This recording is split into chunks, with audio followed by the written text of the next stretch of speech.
Us, could you just nod in agreement? Good afternoon, a warm welcome to the HAU Hebbel am Ufer. Warm welcome to Berlinale Talents. It's very nice to see actually this logo there on the left side, because you know it, because you're here, and we know it very much because we are in the HAU Hebbel am Ufer for many, many years, but I think we've never done a cooperation officially in that way with our hosts here, with those who are giving us this wonderful spaces every year. And so we are very happy to have this opportunity today. And I'm also very happy that you're here for an interactive session. As you know, over the course of the week, in the middle afternoon sessions, we want to tackle issues interactively, also learning, of course, something, listening, but also being involved with you, the audience. But I would like to introduce you first and foremost to those who are on the panel today. And this is Friedrich Kirschner. He's sitting over there.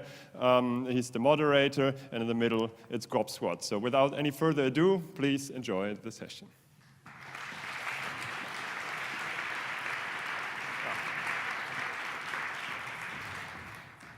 Thank you. Good to be here. My name is Patten from Gob Squad. And on my right is Thom. Gob Squad. We are a performance collective. And as a collective, we don't have a boss. We have no director. There is no single person in charge. We are based here in Berlin, and we are half British, half German. And in our work, we love to involve randomness, audience members, passers-by, and we create work of part planned, part open to chance, or whatever might happen. People often ask us, does it ever go wrong?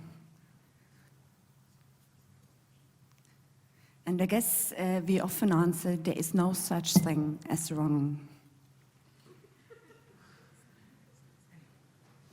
Anyway, welcome. Welcome to this discussion workshop thing. We are not quite sure what to call it. We don't often do those things. Yeah, whatever. Yeah, let's call it an experiment. Experiment or explorations. Success and failure are part of the journey. We are embracing the spirit of experimentation this afternoon, and we are suited to the same. Because making mistakes is beautiful. And without failure, we would be robots, not humans. So what's going on this afternoon? So far, so conventional, right?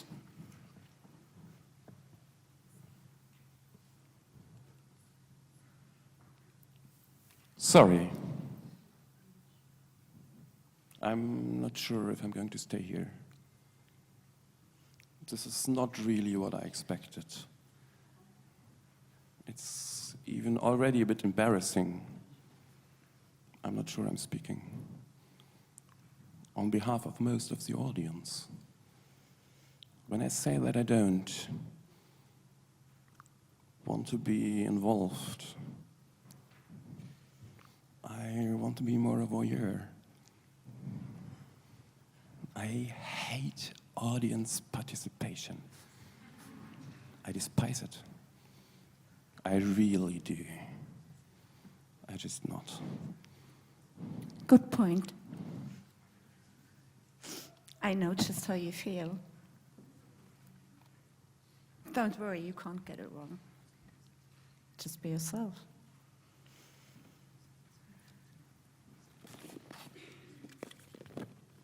How do we select these audience volunteers?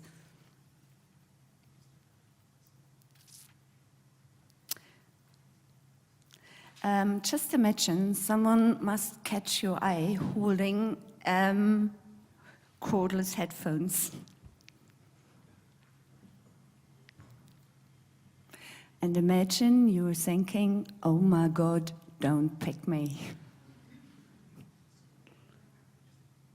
You would give them a strong body language signal. Like folding your arms and looking at your feet. But if everybody did that, the experiment couldn't happen.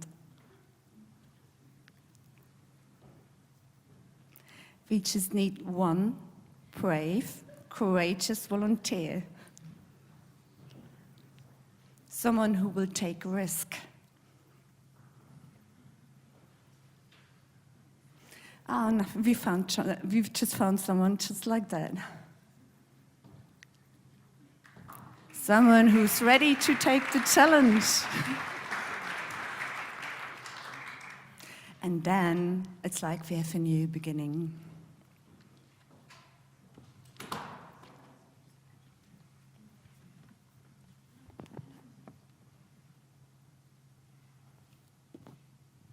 Hello. Maybe I should introduce myself. My name is Gob Squad. Oh, sorry. Gob Squad. This is my story. I'm English, I'm German, I'm male and female.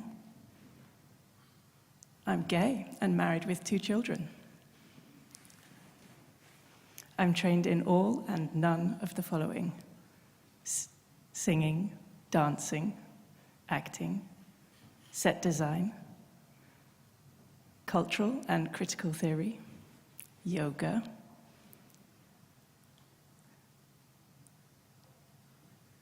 analyses of post-traumatic theatre, and how to cry on demand. That might come soon. I don't know. I was offered a place at the Royal Academy of Dramatic Art to learn to act like Kate Winslet and Laurence Olivier, but I never went. During an audition, they said to me, "Have you ever actually been in a theatre? Because what you're doing here has nothing to do with acting. You're just playing yourself."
Well, hello, Gob Squad.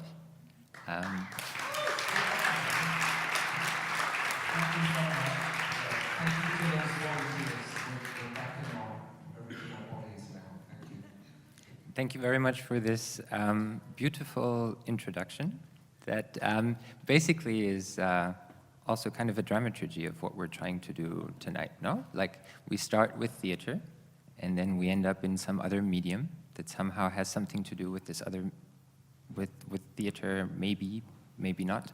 But I'd like to ask some very, very simple questions in the beginning. Who of you may or may not know something about post-traumatic theater? I know. Traumatic. I know a lot about post-traumatic theater, I think, because what we're doing involves dealing with trauma, I think, so we're doing it. But I mean, nothing what the audience can say, nothing what the audience say can be wrong. So she said it, so we're working with post-traumatic theater. That's the truth. It's definitely a field I'd be quite interested in studying as well. But this brings me to my first question. So we're obviously at Berlinale, Talent Campus, which is, as much as I've heard about movies and movie making, but you have chosen theater as your way of communicating with the world, saying something into the world. Now, maybe not everybody knows the positive aspects of theater, because most people obviously have probably chosen to make movies for their lives. So could you give a small sales pitch of why are you not making movies like everybody else does? I think we're particularly interested in the live social situation. I mean, the sort of work we do, we don't really make plays or tell stories. We see the theatre as a social situation, a room full of a couple of hundred people, which is going to be a different couple of hundred people the next night or the night before. And in our work, we're very interested in making projects which can tease out the potential of what everybody in the room can bring to it. Mm-hmm. The other thing is that we're a collective, and we have made a couple of films, and to have 7 people in the edit suite is impossible.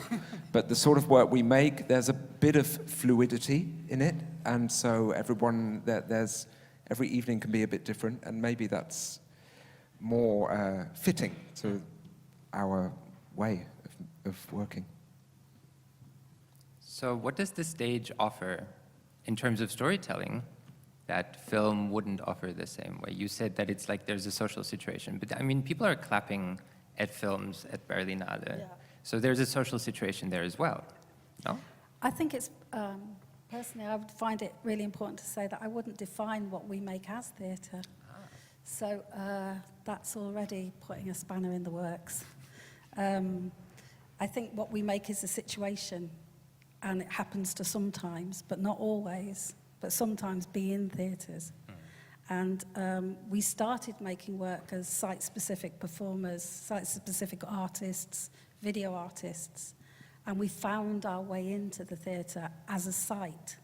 And so every time we work in a theatre, we use it and everything that comes with a theatre.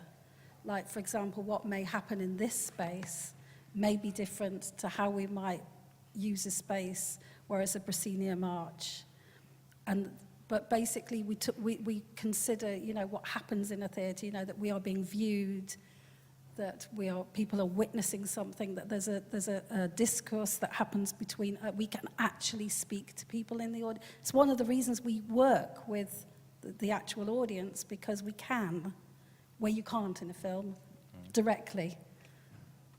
So often that's one of the things that we negotiate within the space, because we are live and they are live. And we often don't think of ourselves as performers and audience, but actually it ends up being a relationship and a thing that we witness and make together.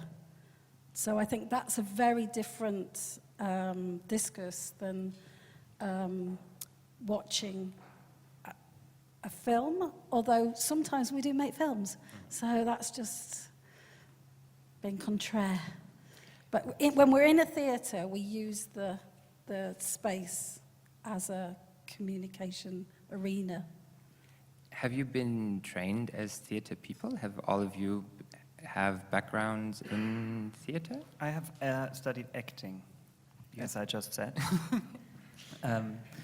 but all the other people are from totally different background, maybe. We're more from a sort of visual art background, art, conceptual art.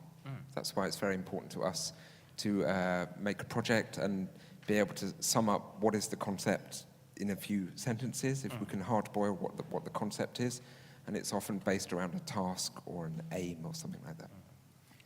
I'd just quickly like to dwell a little bit more in this theater thing, because it's easy for you to wiggle out and be like, no, we do these other things as well, but you're not gallery artists. Like Sometimes we have been. Oh, you have been? I'm just not being awkward, but sometimes we have been. But and tonight, it's interesting that we've become theatre people, but we haven't. It wasn't, and I don't know what our journey is. It's not necessarily our destination. We're here at the moment, and we make what often people call theatre, but it's not necessarily our destination. But I think we all are enjoying our journey to theatre. I think we're all enjoying it because we really enjoy the conversation that can occur with the collective, the sort of community that exists for that night in that space. You know, that they've paid money to come and see us, and we've made that contract, and that feels very special. It's this sort of this becoming community thing. I think we can also say that we're making theater for moviegoers, because an audience like this, we can relate much more to the knowledge that people who do film or watch films know, and we can kind of have much more in common than the normal theater audience, because so many of us don't have a theater background, and with the classical theater, for example, the canon, we're not really familiar. So if people expect something very classical, they often are disappointed, but people who watch movies a lot, they really can connect to what we're doing. So maybe if you want a label, it looks like you're looking for one, theater for moviegoers, I would say, is a good tag. And Sean sometimes called it live film. Live film? Live film. Live film, yes. We did a lot of performances, which we later gave like a title, live film performances. But would you say that, so when you come up with ideas as a collective, you discuss what situation you place this idea in? So you're not fixed on like a specific media that you choose, or is there something that you're being drawn to more? I don't know. I think we really understood working with cameras. That was a language and an aesthetic that we had a vocabulary for. We felt comfortable with directing a gaze, and for quite a long time we didn't stand in front of a screen. We were always we created another wall to hide behind, and we responded to cameras. And we found that working to camera was very liberating. It was a vocabulary that we really understood, as most people do, that most people have made home videos, etc. So we had a sort of aesthetic and an understanding of what camera was. And we'd create live movies, as it were. And that felt like a starting point that we were comfortable with, because we weren't, most of us, actors that actually to stand in front of an audience and speak skin to skin, breath to breath with people was really a challenge, something that we're getting better at, but it's still pretty scary. It's a craft. It's a real, and it's not one against another. You know, we're not opposed to theatre, we're just not very good at it. Yes, I think that would be it. Yeah, so I know that you brought a clip from Super Night Shot with you. Yeah, maybe this would maybe that would be a great way. Yeah, maybe this would be a good start to get an insight into what we're doing. So Super Night Shot is a project that we do every now and again, and basically there's 4 performers. And the 4 performers, we're activists. We're sort of activists on a war on anonymity, the war against not talking to strangers, looking at Google Maps rather than asking the way, all that kind of thing. And basically, we make a 60-minute film with no cuts and no edits. So say the starting time of the screening is 9 p.m. At 8 p.m., the 4 performers, we all press record on our cameras at the same time, We go out onto the surrounding streets. One of us, because it's a movie, right? So one of us has to be the hero and goes up to people and tries to solve their problems as a hero. Another person has to find a co-star from the streets, because in every great dominant cinema story, there's a big Hollywood screen kiss at the end, so we have to find a passerby to kiss the hero. There's no point having this great mission if no one knows about it, so we have a PR agent. And of course, location, location, location. We have a location scout. So we go out, it's a new film every night, we press record, we have 60 minutes of film. 1 hour after we start recording, DV, mini DV, tapes. We don't explain this to you. This is too complicated. It's an old-fashioned way of filming where you had a tape. Yeah. Google it. It's interesting. And then we watch the 4 films together with the audience. They watch all 4 screens, and their gaze is directed by a mixed soundscape. And maybe if we could now watch clip number 2, please. This is just a little trailer, gives you an insight into what it is. Clip number 2.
So let me just quickly recap. So you go out in the street an hour before the theater performance, and you involve audience members in that stage already? Like, are there people? No, it's just you.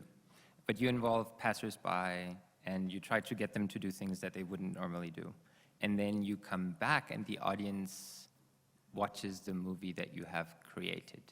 Well, they get asked, why waiting for us? Because we're slightly late. They got asked by the theater people to make this hero's welcome. So they get told Gob Squad is on the street still fighting a war against anonymity or whatever, and they wished for a hero's welcome. So what you saw in the beginning is the audience cheering for the unknown because they don't know what has happened and holding a banner called The End. So we're filming it so that right at the end of the film, the audience sees themselves. We thought it's also another element of liveness that the film finishes with you, that you realize, oh, that was actually just now. It just happened now.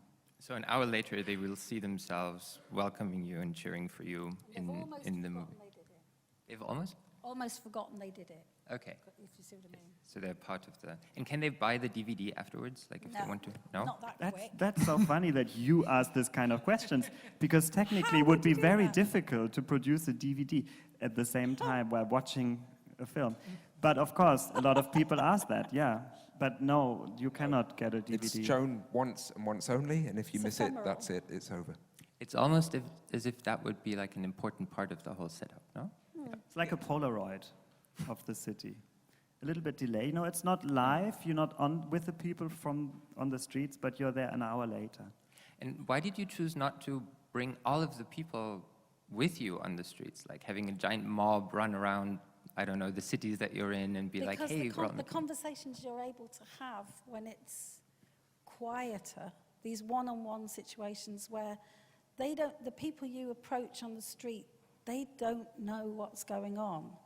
And there's a beauty in that. There's a beauty in the fact that there are many, many people who will stop and talk to you and will share their lives with you and will join in with you and will go on this journey with this crazy person with a camera they don't know, but has just stopped and had a conversation. And it's actually really life-affirming to see how many people actually are prepared to stop. And they don't know that soon they're going to be watched by people.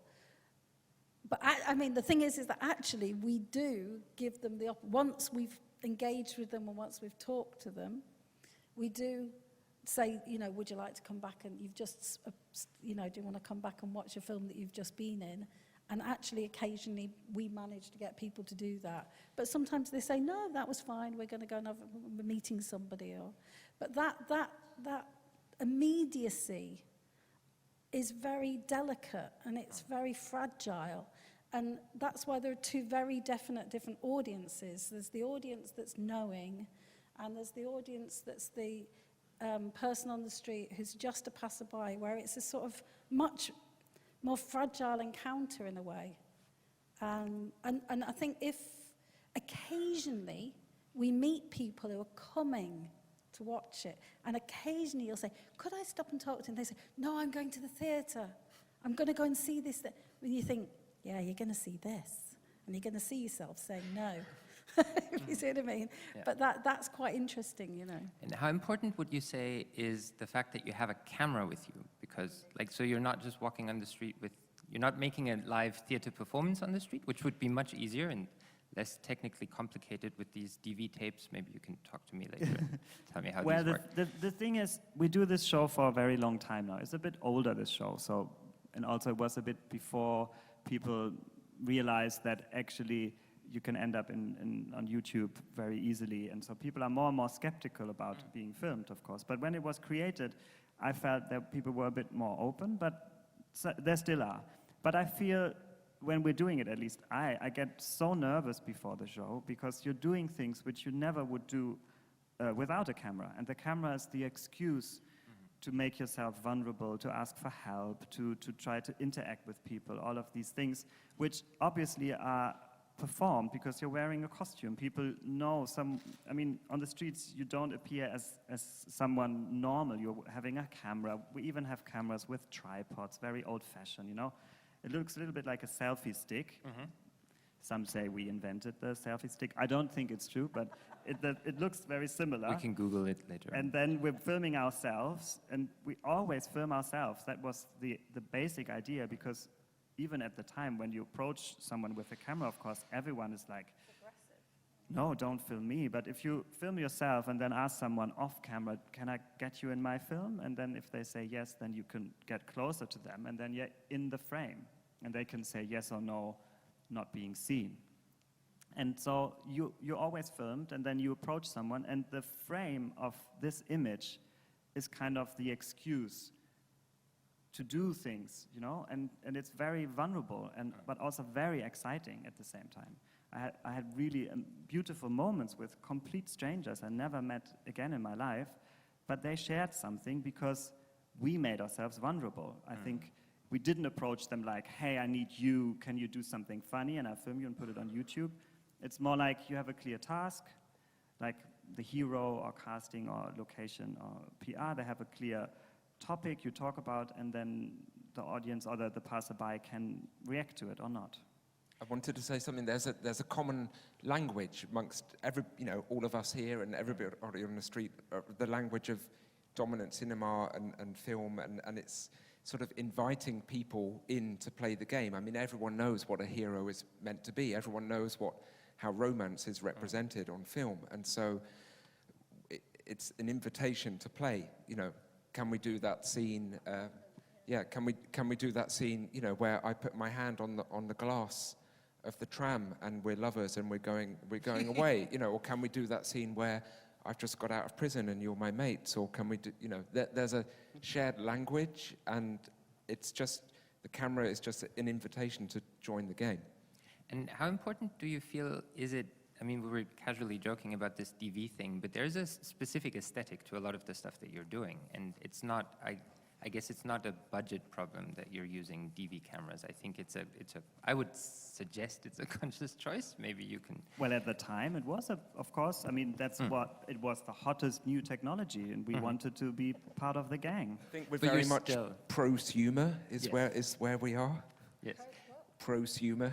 But I mean, you could be having these like digital SLR cameras, you know, with like a gyroscopic whatever thing where you can go nuts. But no, we couldn't. It's also a budget thing, and also it's a thing of we really love to understand the technical device we're using, and that was very simple at the time, even a bit complicated. So, I mean, the show is called Super Night Shot, which is a Sony effect every Sony camera had at the time, this green thing you saw when everything turns green.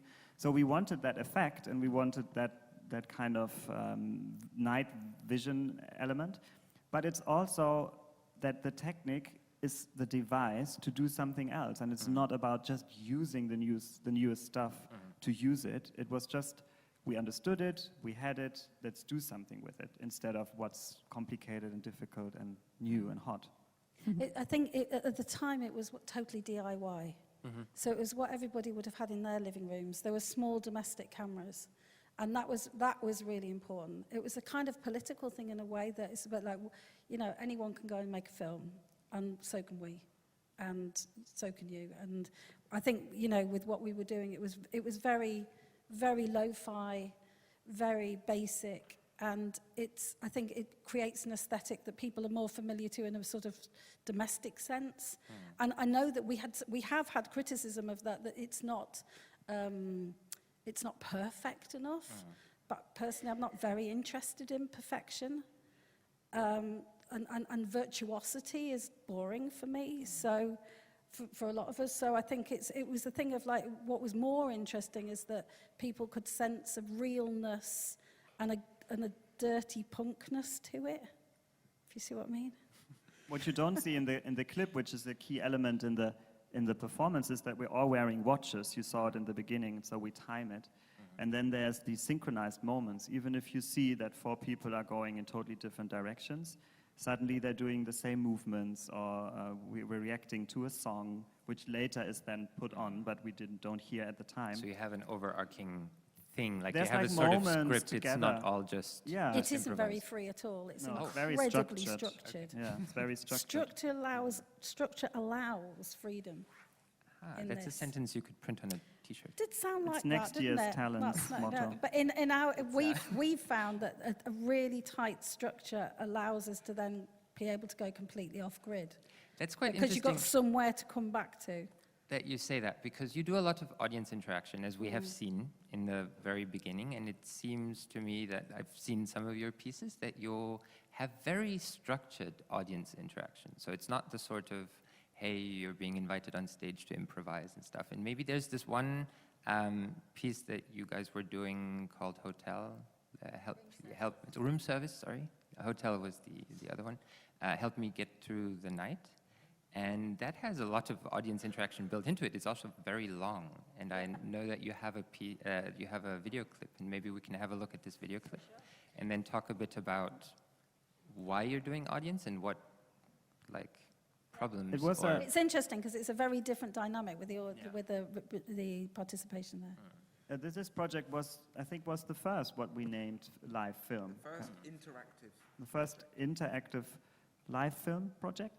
Well, anyway, it's set in a hotel. It's not in a theater. Or in a cinema, and so you know that the performers are in one of the rooms, but you are in a kind of conference room with some sofas, and you're watching 4 monitors side by side, which each monitor is connected to a room where a performer is on their own, just with a camera. And so the show is called Room Service, Help Me Make It Through the Night. So again, there's kind of a task already in the title. So you as an audience are necessary to help us make it through this night.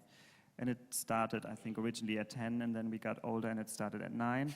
So and then we tried to make it through the night with the help of the audience. Maybe we should look at the clip and then it explains itself. It's number 3. It's number 3.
Also ich kann nicht durcheinander bringen, ja? Ja, total. Okay. Was ist denn das Wildeste, was du dir zwischen uns vorstellen könntest, Uli?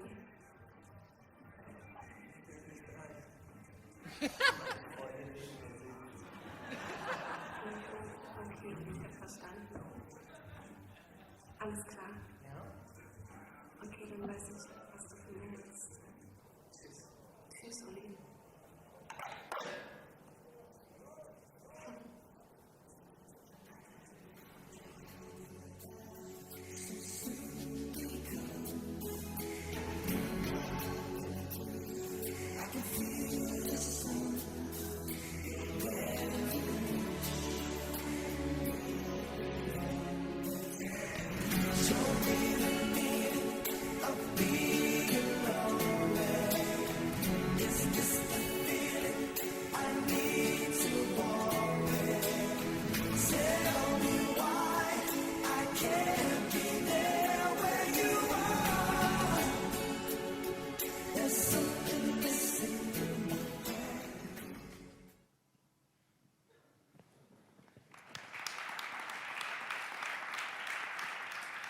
Yeah, so we're basically there for hours and hours and hours, and it genuinely is very difficult and lonely up there. You know, that's the task. You're in your room and you have to make it through the night, and some of our performers don't do it anymore because it's too hard, and it accentuates the feelings of loneliness that we're sort of portraying. So we really do need those little moments of interaction to make it through.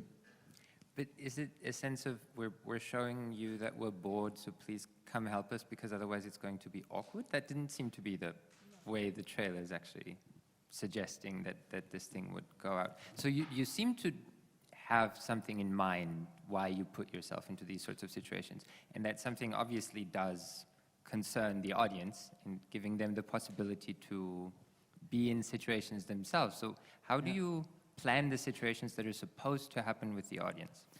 I think with a lot of our performances, there's a weird agreement of the spectator and the performer of taking a real situation, in this case a hotel room, and suggesting a task of spending the night together. And all of the participants, the performers and the audience, knows that there's an element of fake in it. It's just like watching a movie where you know these are actors and someone is performing a king, and then I believe that this person is a king. So this also exists in our world, of course, even if we try to deal with much more reality than a normal movie does, maybe. This film, for example, Room Service, suggests that we are alone in our hotel rooms. And of course, there's an element of fake in it because I have a camera with me, but still, after, let's say, 4 hours, I do feel lonely sometimes. I know that audience are watching me, but I don't really know what they're doing, I don't hear them. The thing is, I know there's a camera, and we do get music put to our rooms so that for the synchronized moments, we kind of perform together, but the rest of the night we're alone, and we know a task. Each of the 4 roles has kind of a task over the night. And so what I think is often forgotten is that, of course, the interactive element is also agreeing to this task. When I come to see a show, I don't think I'm actually really watching performers on their own in a hotel room. It's still a game we're playing, but the enjoyment comes from agreeing to that game from both sides. So I'm trying to be lonely, and the audience is helping me through the night. It's a very clear task. But of course you can see the fake behind it, and then maybe you don't enjoy it. But I think even in other shows we have this kind of agreement. From some of the stuff in the clip, it seems to suggest that you're trying to figure out how far you can go with the audience.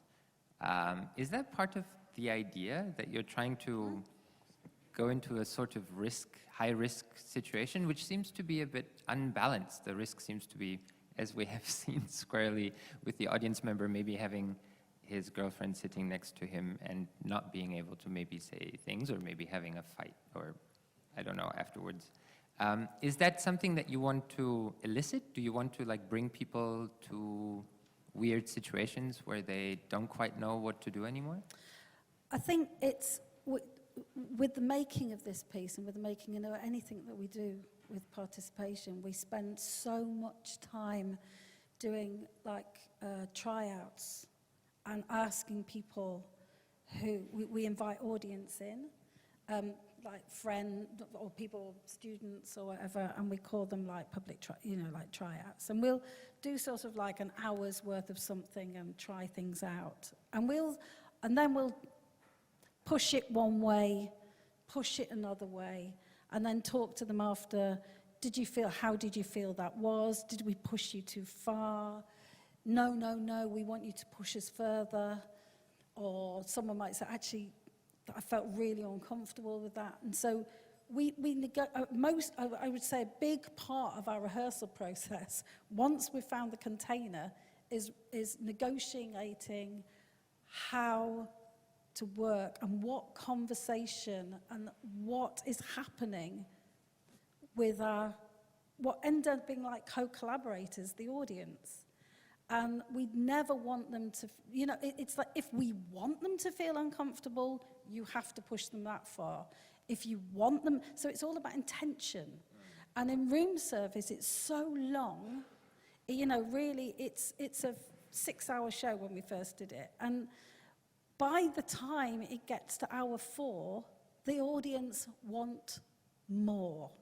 You start off, there's a phone in the room, and we start off calling it and doing very simple games and stuff, but we build up a vocabulary, and people build up a sort of relation to the experience, and they start to, but we kind of put it in their court, how far they... We play things like truth or dare with them.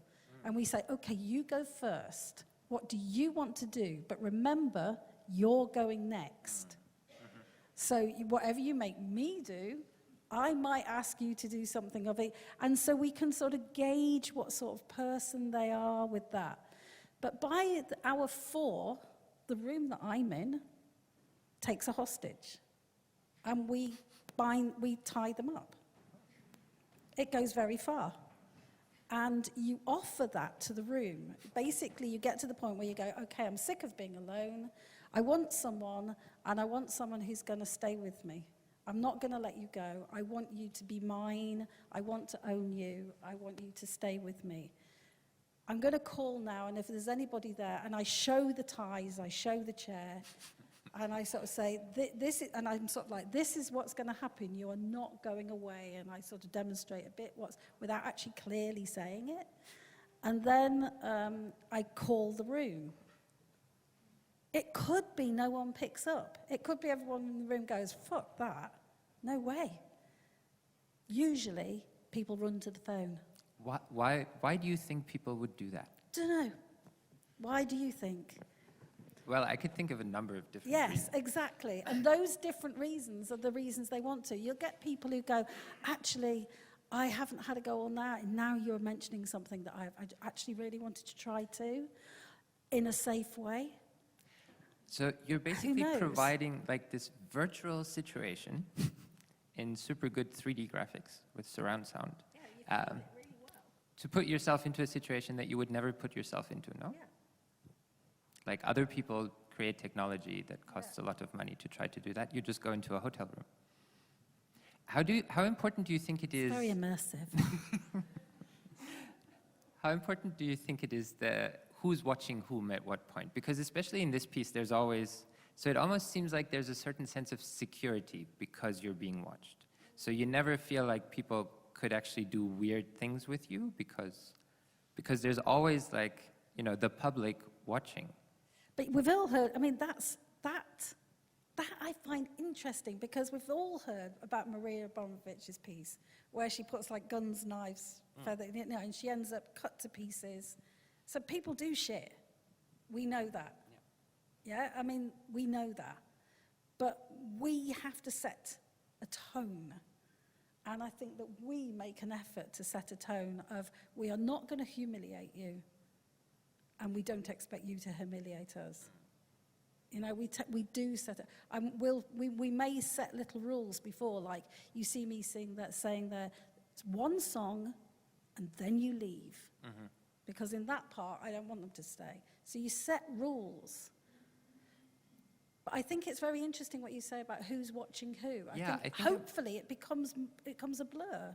But I'm wondering, like, if you would turn off the camera for an hour, like you invite somebody into your room and you turn off the camera for an hour, how would that change the situation? It would be completely it's different. less surveillance, right? Like, we live in a surveillance.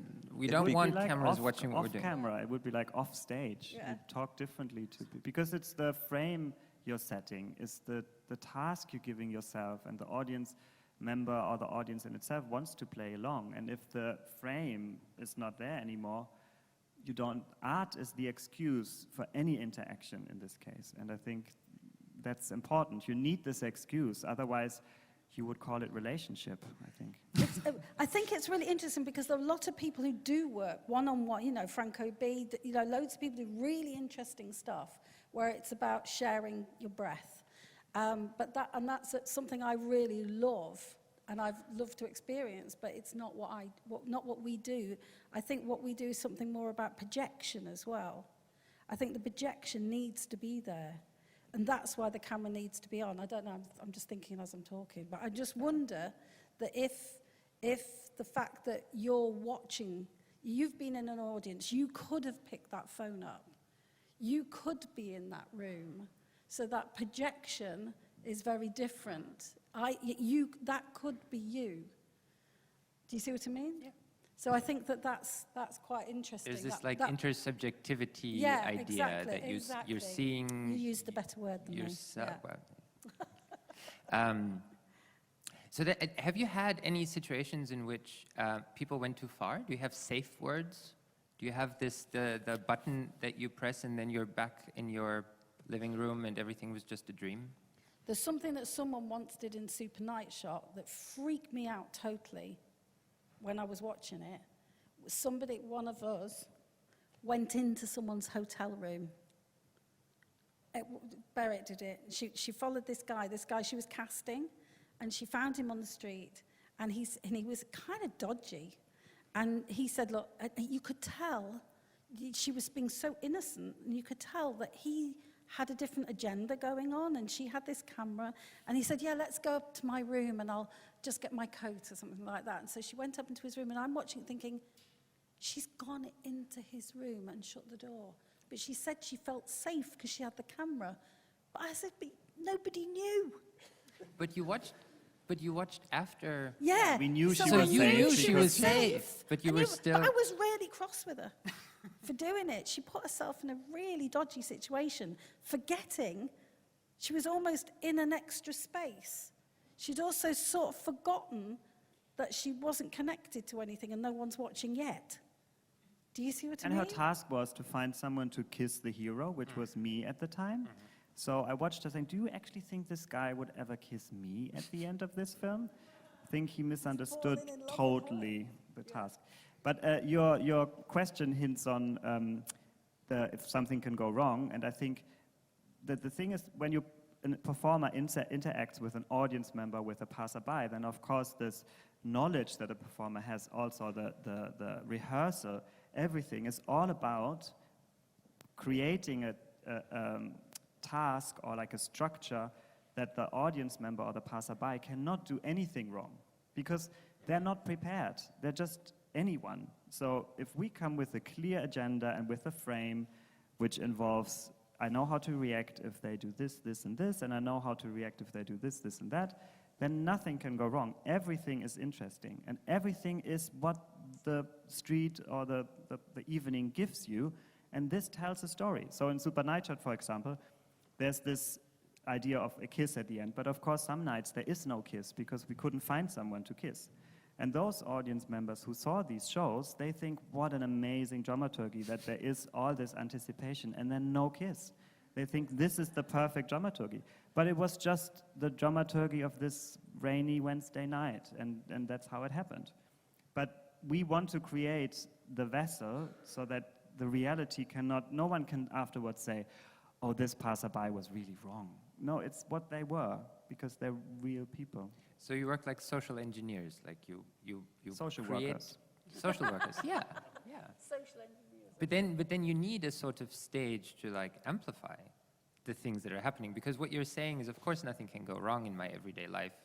Things usually don't go wrong, or there's like ways in which I know how to behave. But why put these mundane, simple interactions on stage and blow them up? Like, what is it that you want to tell the world by saying, hey, let's just talk random things? I think seemingly random. It's this idea of the frame. You know, I think it's I can't even remember what they were called now, but it was popular in the I think 17th century, where wealthy people with their land, they would have someone with whose job it was to erect a frame around their estate, around their land, so that it could be looked at. Like a picture frame, yeah? And I think that's, in a way, that's what we're doing with the whole of the world out there. You can't just, if you just walk down a street and try and absorb everything, you can't look at its structure, its patterns, its beauty, and its tragedy. You need some sort of frame to look at it in, or to find a microcosm, and maybe that's what part of what we're doing. You know, like in Super Night Shot, more explicitly, we're taking 1 hour of one day through this 16 to 9 or 4 to 3 frame, and we're looking at it. And in a way, in all of these sort of interactions, we're taking one person rather than, 3.5 million people from Berlin. We're taking one, and we'll look at what they can bring. So it's just a way of looking at putting the complexity of life in all its various forms into a frame, so that we can appreciate it more. I like this idea of framing. There's one work that you have called Western Society, where Okay. you do basically the complete opposite of what would be an intuitive approach. So you use a YouTube video which you claim had the least views of all YouTube videos ever. I think as few as possible. Depicting incredibly mundane things happening, and you make quite an enjoyable evening out of that, which, you know, I mean, this is like the 5 obstructions of Lars von Trier, like, and you take all of them. Like, we use a super boring video that nobody had any interest in, and we're going to make an enjoyable evening out of that. Why would you, like, are you like slightly masochistic? Like, are you trying to prove something? Should we to talk? people? Should we show the? That would should we probably show be a the good clip? idea, yes. Maybe I'll tell you what. If we could show clip 5, but without the sound, could we show clip 5 but without the sound? So this is a project. So this is a project called Western Society, and basically one of us was doing some early research in the project, and we came across this YouTube clip, which we were sort of looking for unwatched YouTube clips. We can put it on now, and we can run it while we're talking. And oh, sorry, have I got the number wrong? The one called Pretty Woman, is that number 5? No, this is the actual one. Can we go back to this one? Brilliant.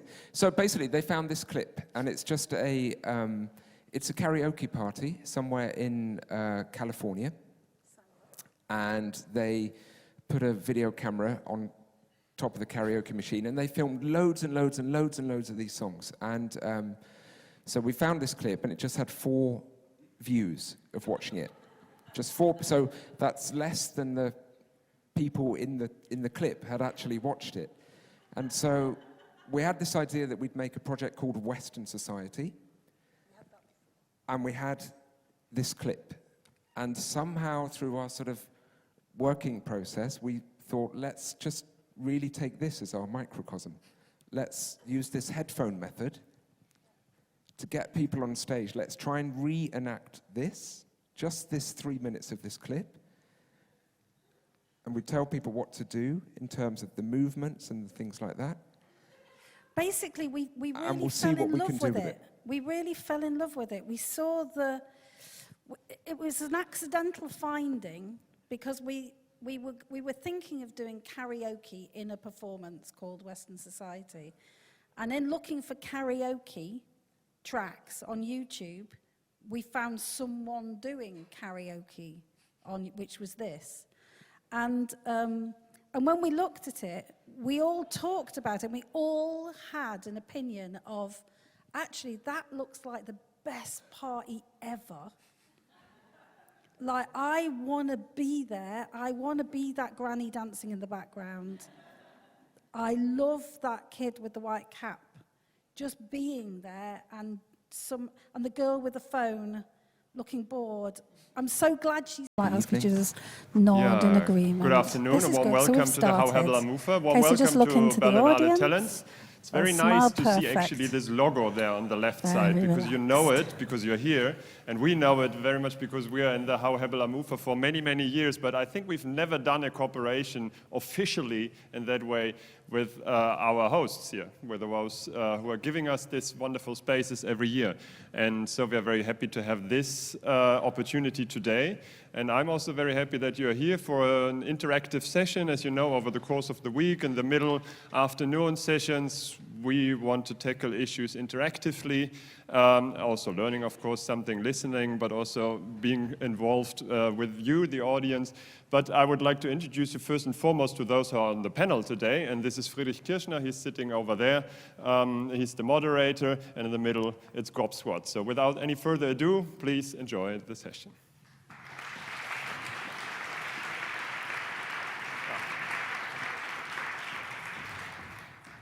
Thank you. Good to be here. Mijn naam is Patten from Gob Squad. And on my right is Thom. Gob Squad. We are a performance collective. And as a collective, we don't have a boss. We have no director. There is no single person in charge.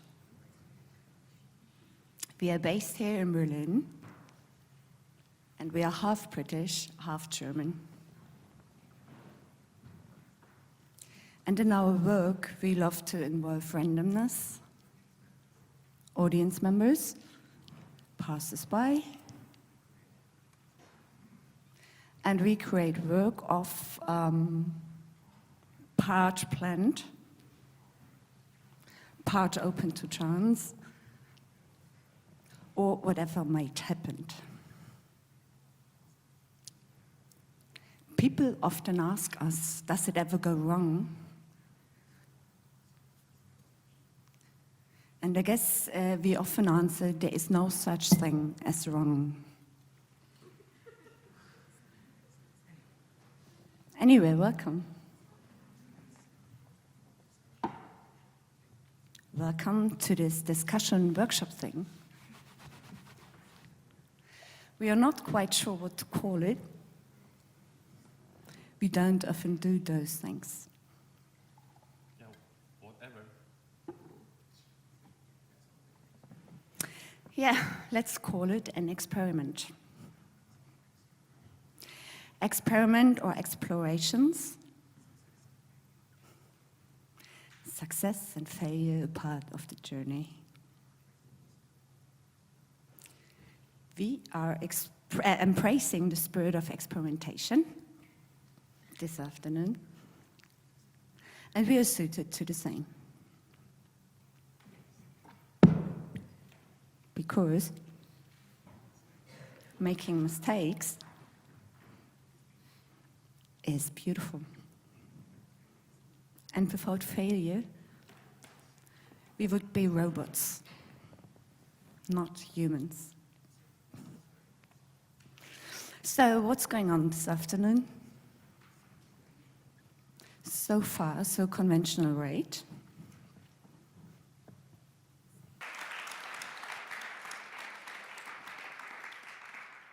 So I was very lucky to have been part of this. As also, I caught one of the stuffed animals that you throw into the audience, which is very different from how you say you choose your audience members. That's right. Usually. Yeah, because you know, in a lot of shows, we're confronted with the skepticism of the audience that when you involve an audience member like we did in the beginning, I'm sure a lot of you thought, oh, these are friends of Gob Squad. I mean, these are people they trained, or I don't know, or they worked with, or whatever. And then in this show, we try to totally go against it by throwing cuddly toys into the audience, and those who catch it can come on stage and perform, or even if they don't want to perform, they just follow on throwing it to their neighbor or something, to really make it clear this is a total random choice. And then, so I get invited in front of the stage, and first of all, I'm not immediately taking part in this thing. Like, you invite people and they sit on this very long golden table, and we get a little bit of champagne. Do you know what I love? I thought was very nice. I love the way you've got it all wrong. Oh. But you know, that's brilliant, because and I think the thing is that when you're experiencing it, you just said you couldn't even remember if it was Sean or me. That was what I was trying to get to. And we're a bit different, and I think that's really interesting that it's like it goes, because I don't know how you felt, the people who had the headphones on, that sometimes that remote acting, you can become just this conduit. I was in a film. I mean, that was this thing going through, because it happens in a totally different order. I don't even remember. There was something about dads and mothers, but I was so excited that I didn't really feel like, I felt that I was playing, but I didn't know what I was playing. Yeah. It was really nice because you can shut off and you just hear somebody's voice, and then you basically make that go through to your body, but you don't really remember. And it's very interesting because you just asked me if I remember if I was your dad. So apparently you have a very different relationship at that moment with the people that you're interacting with. So for you, they're super important.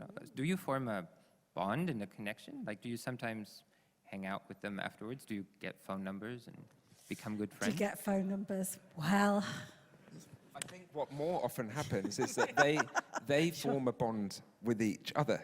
Yeah. And that's the funny thing, so Granny from the 17th of November is really interested to talk to Granny from 18th of November, and that often happens.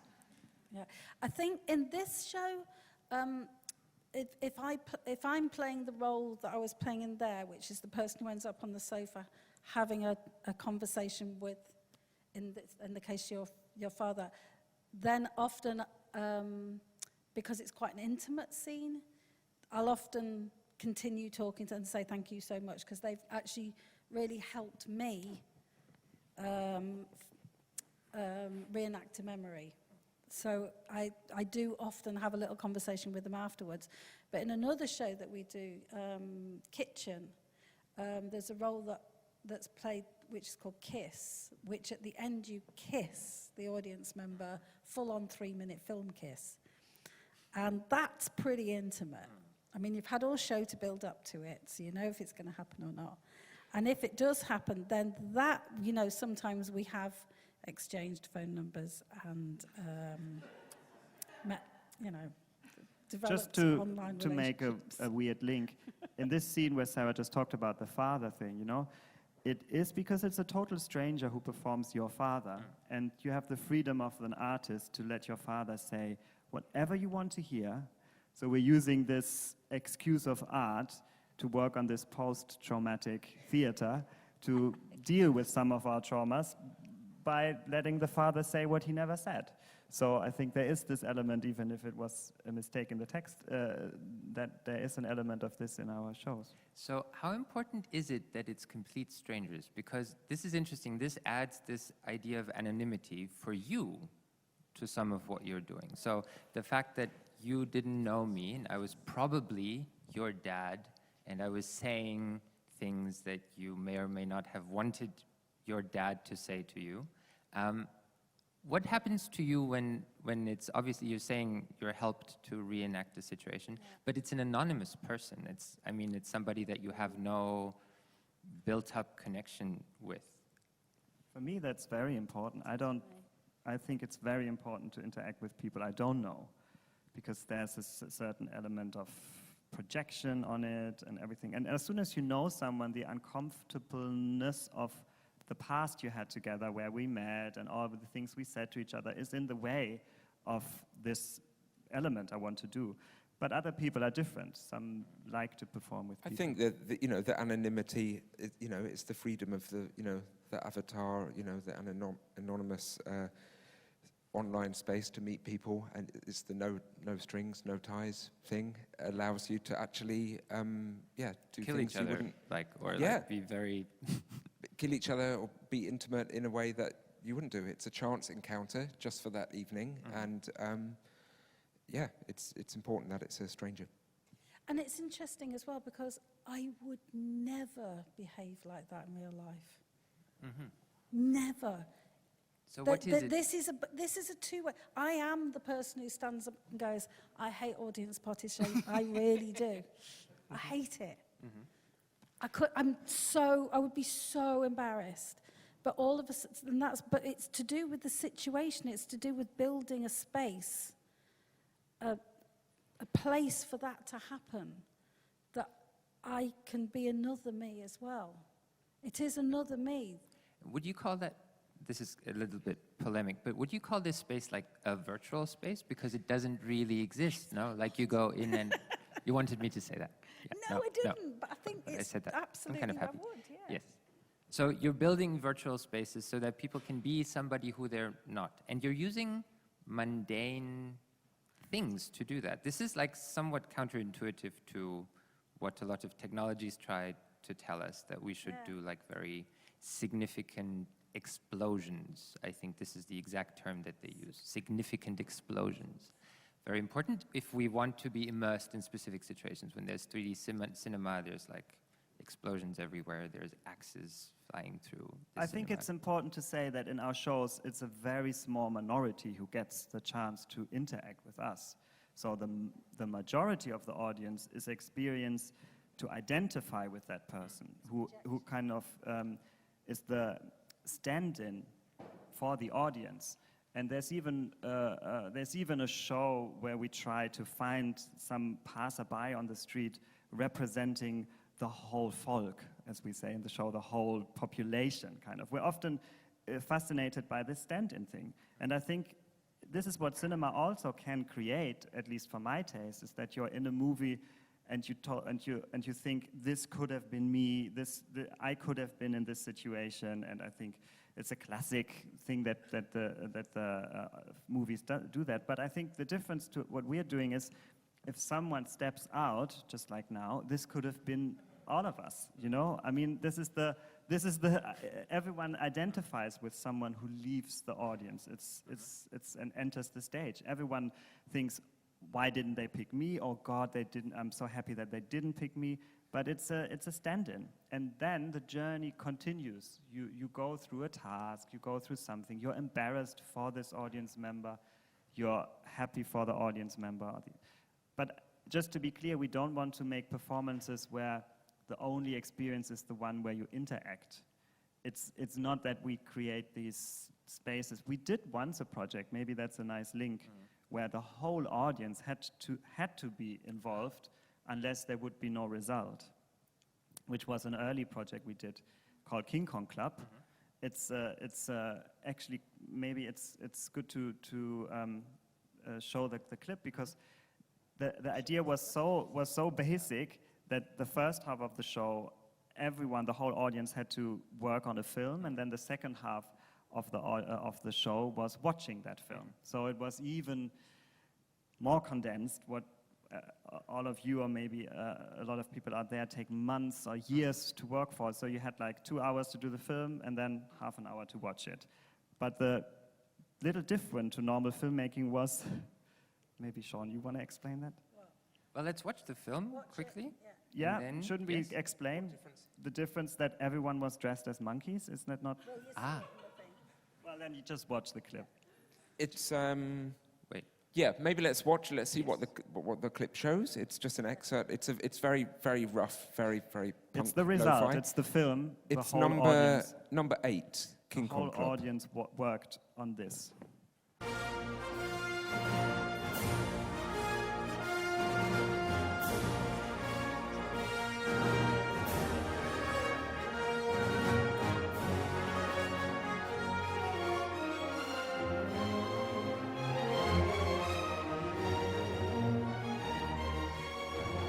So these people are now coming in to watch the premiere of the film they have just made. And the people underneath the screen are going to crash edit the film together.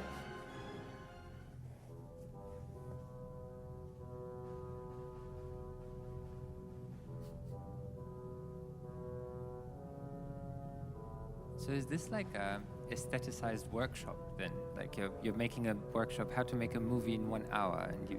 Yeah, maybe. Well, yeah. the advantage of everyone being in a monkey costume was that the main characters could be performed by anyone. This is the bad guy, as you noticed. And the bad guy costume can be worn by everyone. So is the blondie costume of the main female character. And the director of photography is an audience member as well? Sorry? No, that's us. The DP. Oh, we're doing the camera. So you get 4 camera people, 4 cameras filming at the same time. That's why it has to be crash edited. You know, it's like, yeah. And who's directing it? We are. Okay. Filming and directing. So you tell people, oh. So someone's filming this saying, everybody raise your hands in the air now, yeah, come on. While behind the screen, someone else is filming another scene. At the bar, someone else is filming another scene. And we even had a sound recording booth where we recorded voiceovers like this one. I am a deeply religious person, and I'm troubled by my relationship with God.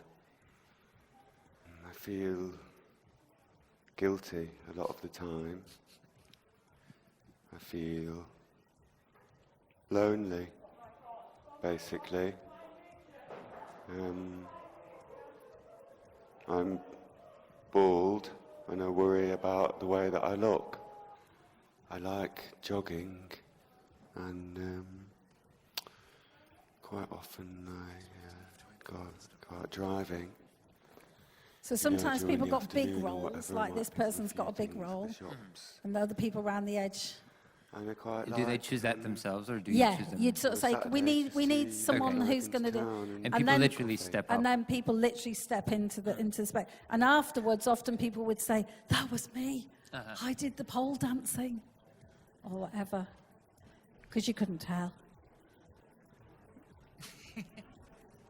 Ja, willst du gleich jetzt was wagen, oder?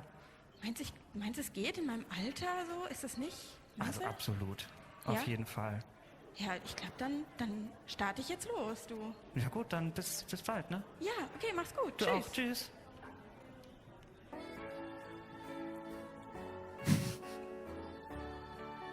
Because everybody wanted to be in the band, to hold people back from Do you have that. people leaving throughout your performances, or in the beginning of the performances, like when they notice that there's something?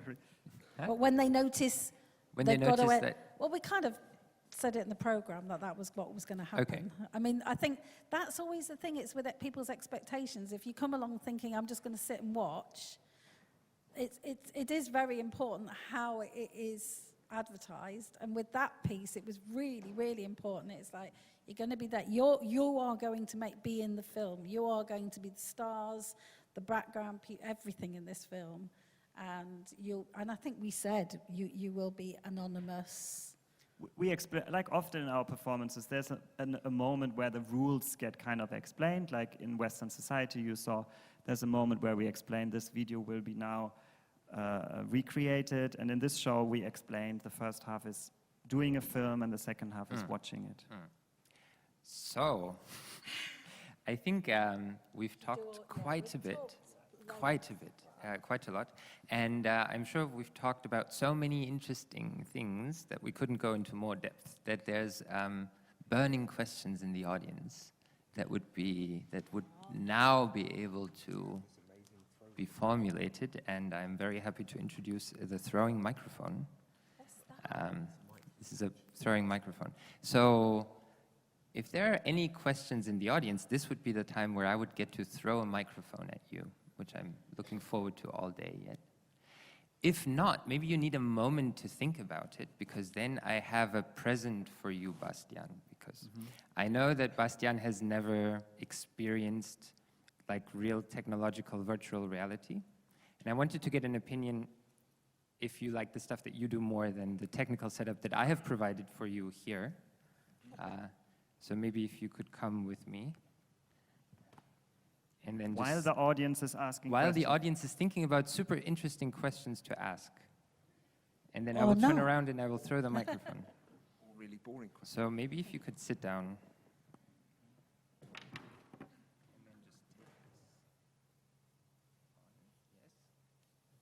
Does it fit okay? Does it fit okay? Yeah, it might be a bit heavy. Yes. So maybe we can now switch to the computer. Yes. So this is what Bastian sees at the same time. And I thought we can have like a little cinematic moment here where there's a cell phone on the table. And I think it would be really nice if you could, yes. So the joke is on me. Do you feel exposed? No, it's fine. It's a movie about a guy picking up a smartphone. So maybe we can ask movie Bastian a question. Maybe that's easier because he's not real Bastian, he's movie Bastian. Does anyone have questions? Yes, I want to throw it. Ah, okay. Yes. Do I How do sit? you use it? Oh, it just works. Perfect. How do you pick the subject of your next show? You have like 10 ideas and then you start researching and discussing, or how do you pick the subject of your next shows? I think the... No. Is it me? Well, the thing in the field we're working in, we're relying on... Do I have the back to the audience? That's really unpolite, isn't it? Yeah. We're watching it on the screen, don't worry. But then I see black now. That's all right, we can see you on the screen. We see on the screen. Okay. So in the field we're working in, we're relying on public money. So we often have to write concepts years before we then are able to realize them, because we have to gather money to then realize these projects. So that's why, as a collective, we're working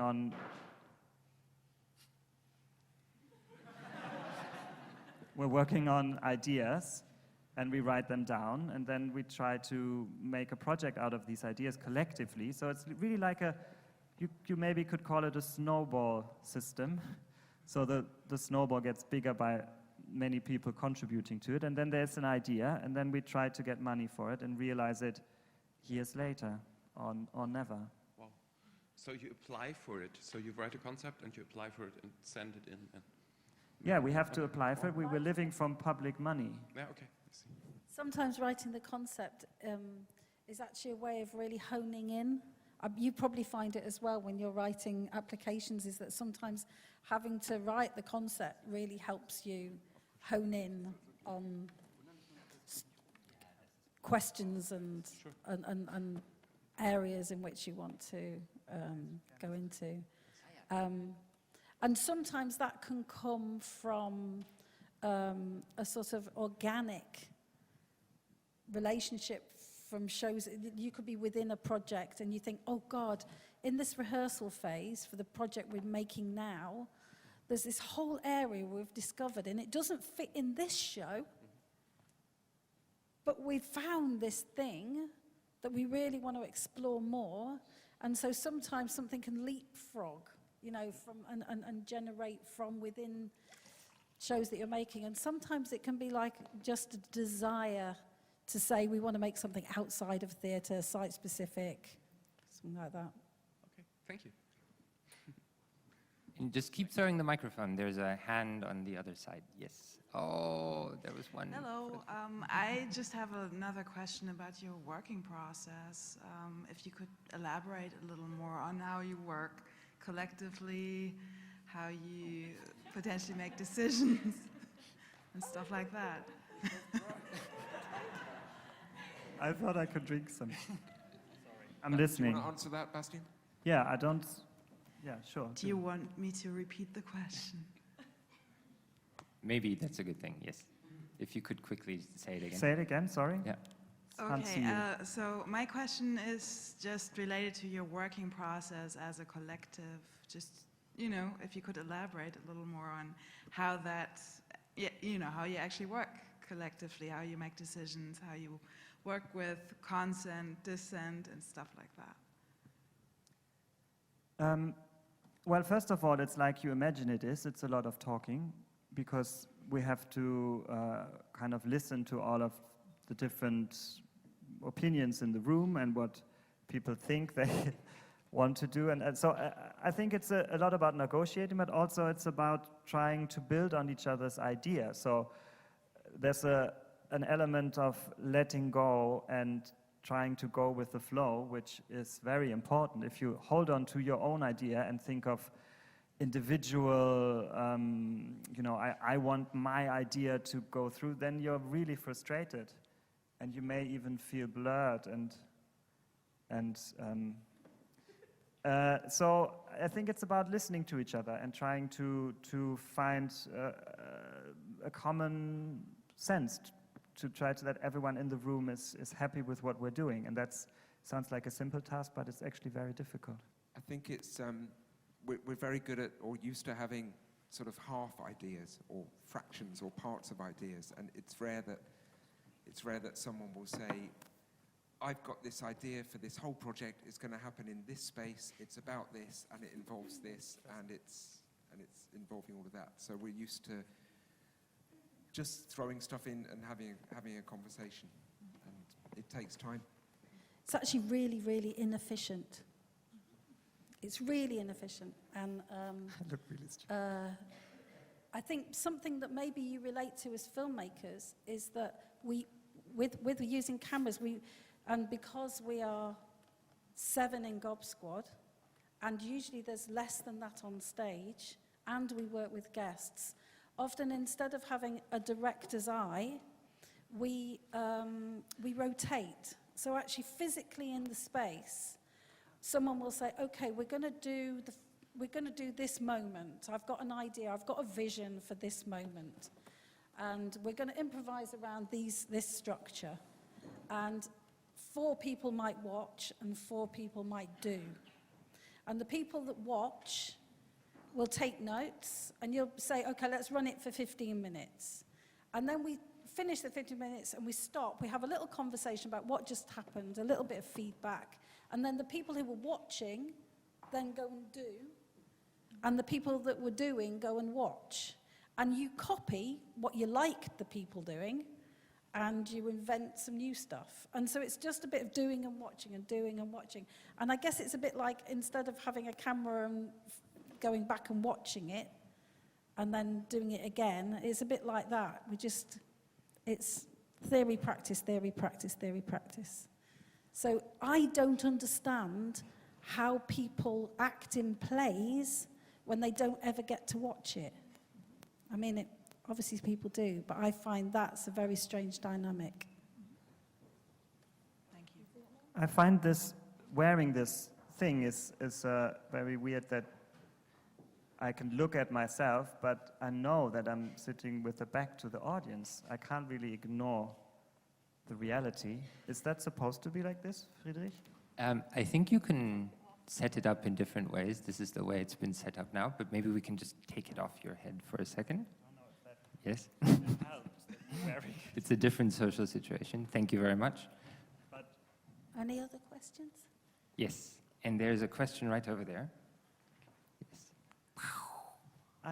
Yeah. There you go. Hey, I have a question.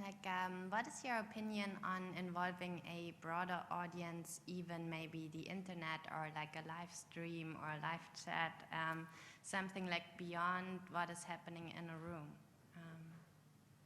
I think, yeah, it's an interesting point, and it's something that does come on the table every now and again. And I think it's quite a few interesting experience with performance and live stream at the moment, and people performing to a live stream, and then audience members tweeting and being part of a conversation. And I think every now and again we sort of write a concept for TV type things. You know, we were approached to do a TV version of Super Night Shot, and we sort of got quite far with the concept of that.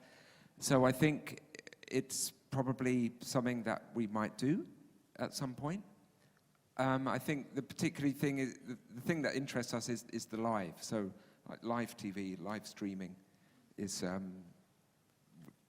something we could potentially do. And meeting someone for real, even if it's a part of a construction, the reality of this actually meeting someone, that's why when I had this mask on, you feel very lonely in a way, that you can see yourself, but it's a very how do you say, self-focused activity. And I find the internet often does the same. It mirrors your own taste. It mirrors your own search. There's this term echo chamber, that you create your own opinion being reflected to you. And I find theater, at least, is a space when you can create the certain aspect of interactivity, where you can meet other people. And often we like to challenge ourselves. There's this rules, rhythm, reality dogma that we once talked about, that every performance have to have the 3, or is it the 4 R's? Risk, rhythm, reality, and rules. And the internet, I think, is very hard to find all of the R's to tick for that project. So I find some elements can be done and some elements don't. But I find it really important to have risk, reality, especially in it. And often I find the internet is a bit limiting. But if you have ideas... Yeah, I mean, that's totally true with that the internet is like not really that secure space also you were talking about.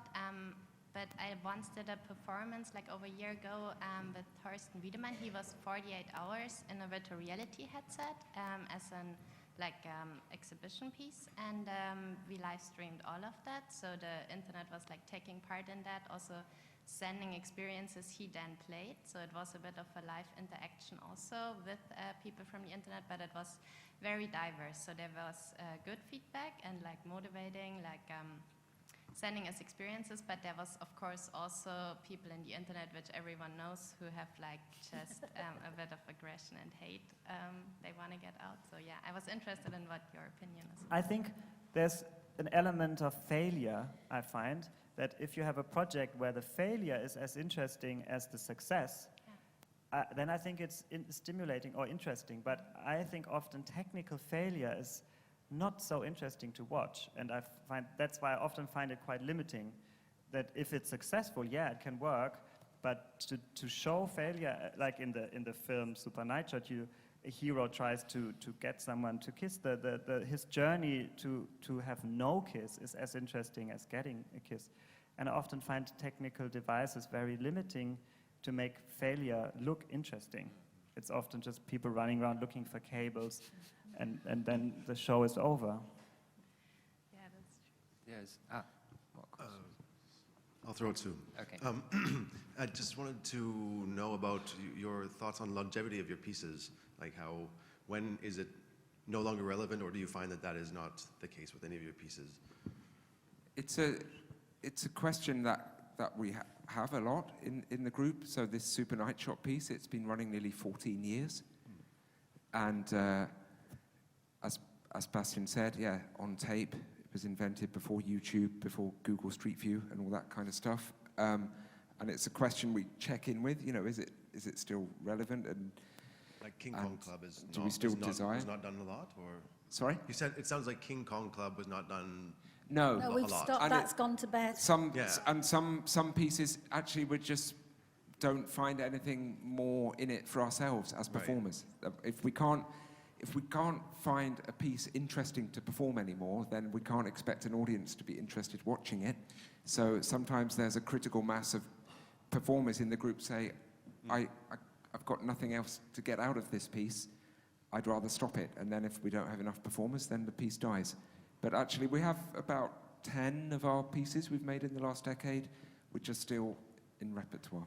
And then, of course, if no one books the show, it automatically dies. That was the case with King Kong Club. It was not very successful. It's also very complicated to tour, to have all of these costumes and the audience and stuff like this.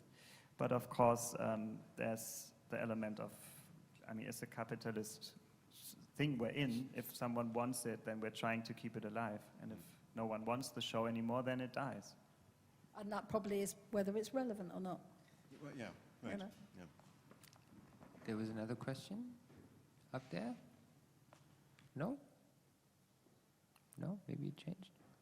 So I was interested because one of the questions... Oh, okay, perfect. There we go. I'll have my question. Hi, my name is Tori. I'm from Kazakhstan. I'm an actress, and I want to work with you. What should I do for this? Is it possible to be in your company or work with you in some project?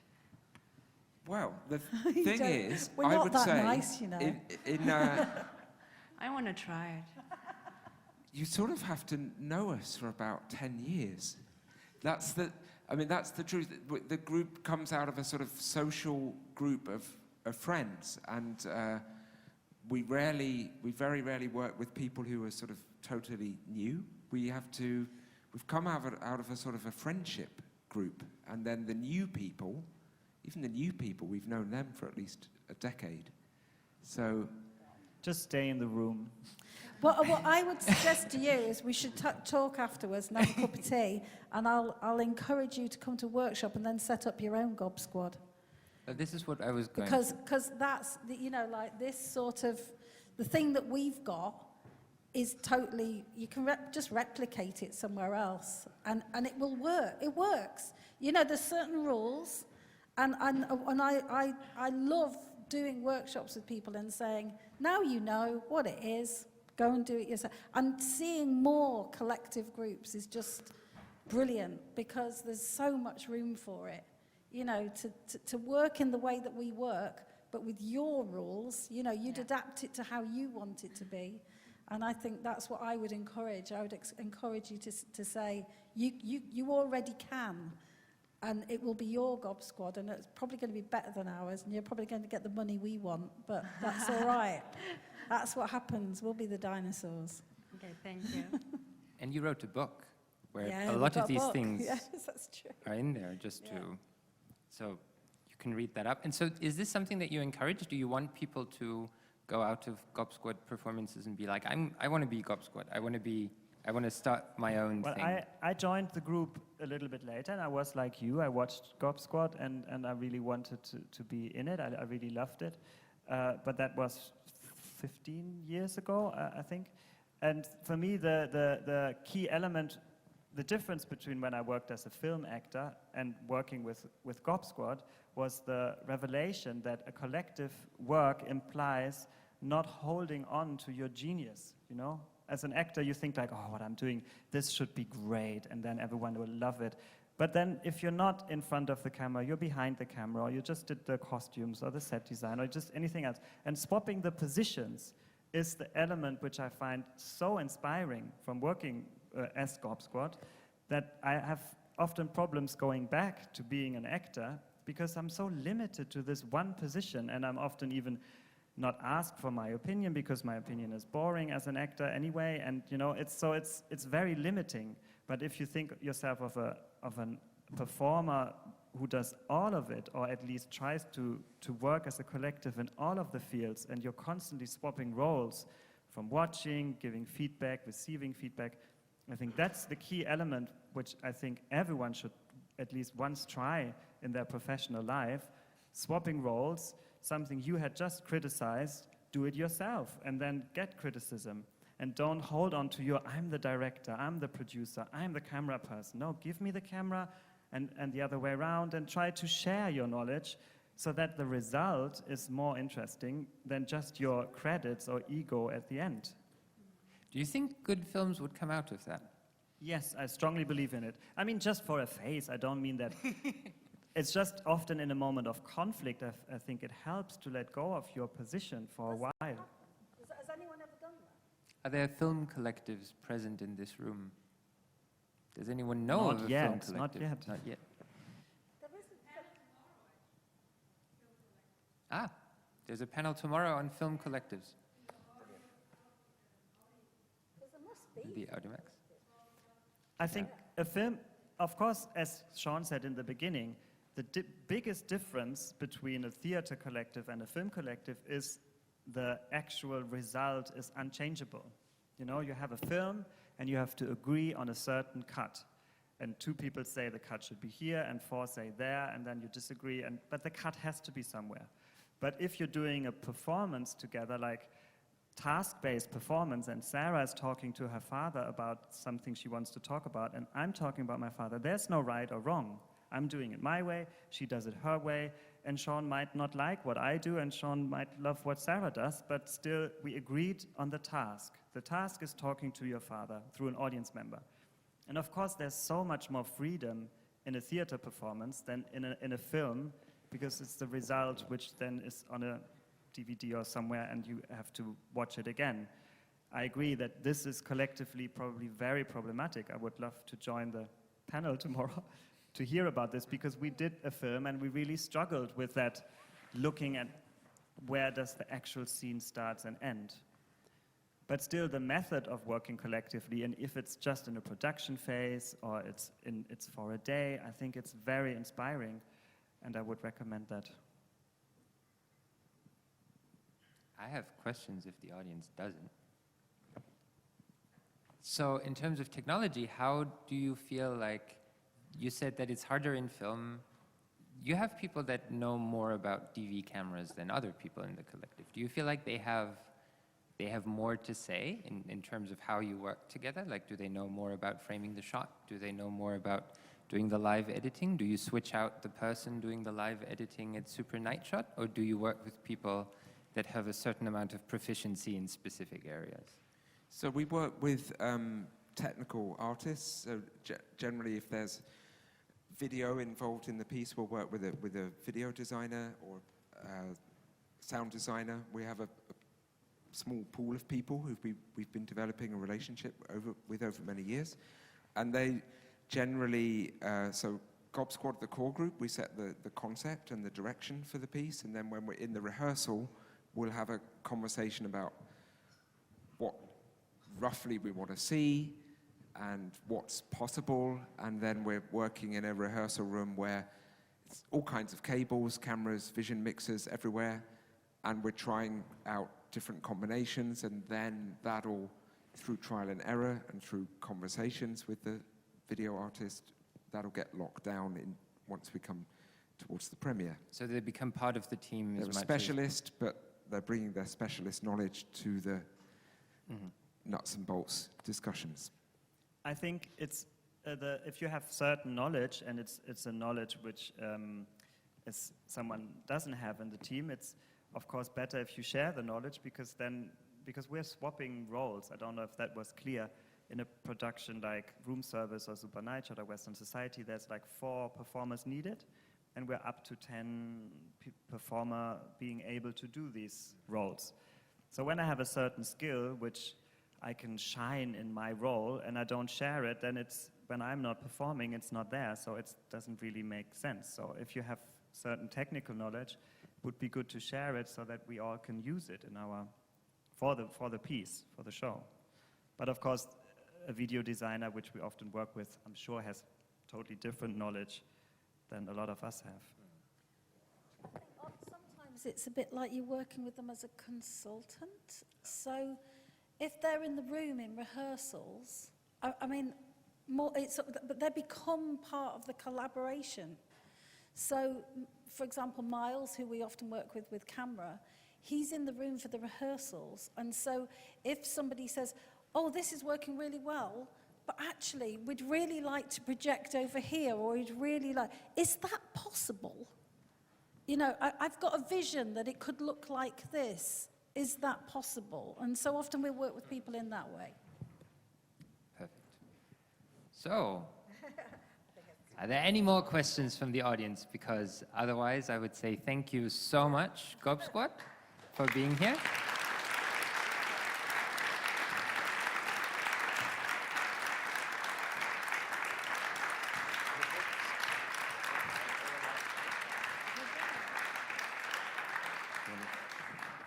Yeah, great. Cheers. Thank you. Thank you so much, too. Thank you. If anyone's desperate to buy our book, which is all about how we do our stuff, you can come and talk to Bastian right now. And I'd love to have that microphone back, if at all possible. Thank you. Hey, cheers. Cheers. Yeah. God, so that's a very...